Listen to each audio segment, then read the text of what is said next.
Hello বন্ধুরা, শ্রীজ life কর্নারে তোমাদেরকে অনেক অনেক অনেক ওয়েলকাম। তো এখন আমরা ৪৫ জনের পরিবারে পৌঁছে গিয়েছি। তো তোমরা যারা আমাকে দেখছো, আমার ভিডিও দেখছো, তাদেরকে জানাচ্ছি অসংখ্য ধন্যবাদ। আর যারা চ্যানেলটা সাবস্ক্রাইব করেছো তাদেরকে জানাচ্ছি অনেক অনেক অনেক ভালোবাসা। তো আজকে আমাদের প্রজাতন্ত্র দিবস। আচ্ছা বন্ধুরা, ছোটোবেলায় তোমরা প্রজাতন্ত্র দিবস কিভাবে কাটিয়েছো? আমরা তো কাটিয়েছি, পাড়ায় পতাকা উত্তোলন হতো, লজেন্স বিস্কুট দেওয়া হতো, শহীদদের মনে করা হতো এবং নানান রকম দেশাত্মবোধক গান চলতো। কিন্তু এখন দেখছি পাড়াতে আজকাল অনেক রকম পরিবর্তন হয়েছে এবং বিভিন্ন জায়গাতেও দেখছি বহু পরিবর্তন হয়েছে। প্রজাতন্ত্র দিবসের উদযাপন ব্যবস্থা অনেক রকম পরিবর্তন হয়েছে। তো সেই নিয়ে আর কিছু বলবো না। দেখছি আমাদের পরবর্তী প্রজন্মরা কীভাবে সেটাকে পালন করছে। তো খুব একটা ভালো আমার লাগে না, কিন্তু এ নিয়ে বাকবিতণ্ডা বা কোনো বিতর্ক আমি সৃষ্টি করতে চাই না। তো যাই হোক, আজকে সকালবেলা আমি একটুখানি বাঁধাকপির তরকারি আর রুটি করে দিয়েছিলাম আশিসকে।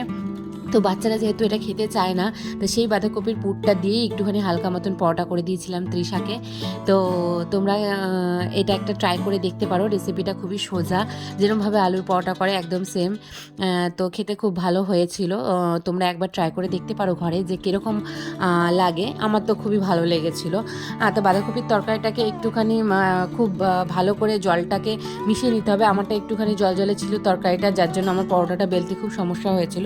তো তোমরা যদি ভালো করে টানিয়ে নাও জলটা, তাহলে হচ্ছে গিয়ে এই অসুবিধাটা তোমাদের ফেস করতে হবে না।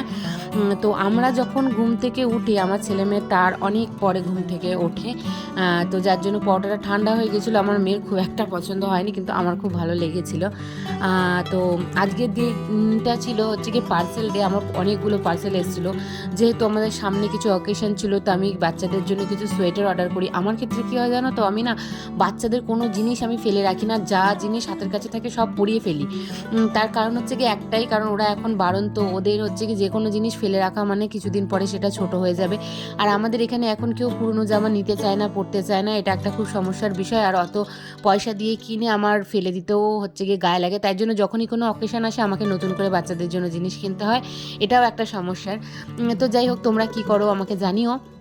তা আমি তো এরকমই করি। আর এসেছিলো আমার মেয়ের জন্য সরস্বতী পূজার একটা গলার সেট আমি অর্ডার করেছিলাম। এটা ৯৮ টাকা নিয়েছে, আমি মিশো থেকে কিনেছিলাম। তো এই হচ্ছে গিয়ে হারটা, তো খুব সুন্দর এসেছিলো হারটা। বাচ্চা মানুষ, বাচ্চাদের জন্য খুবই সুন্দর এবং রিজনেবল প্রাইসের মধ্যেও, বেশি পয়সা লাগেনি এটা কিনতে। তো তোমরাও একবার দেখতে পারো, মিশোতে অনেক রিজনেবল প্রাইসের অনেক কিছু পাওয়া যায়।